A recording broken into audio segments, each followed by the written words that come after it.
To my fellow automotive technicians out there, I had a question for you today. I'd like to know what kind of weird stuff you have in your toolbox. Welcome to Mercie J Auto Care, where compassion and craftsmanship come together. I'm Rick Smith, Master Certified Technician.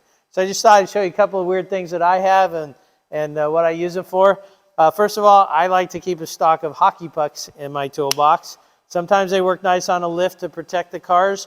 Other times, if you need to pry on something and you need either a little bit of space or you need to protect something, they work great for that. Simple plastic pipe. I use it to extend my scrapers. So when I'm underneath and cleaning like a oil pan gasket, I can clean that. So that's another weird one.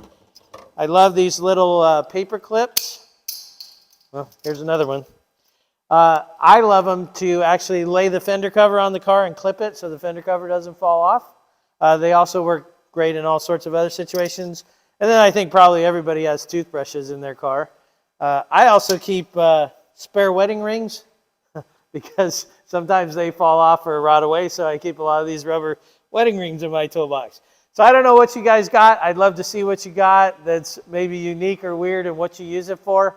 So I appreciate you guys watching, and until next time, safe travels and blessings to you.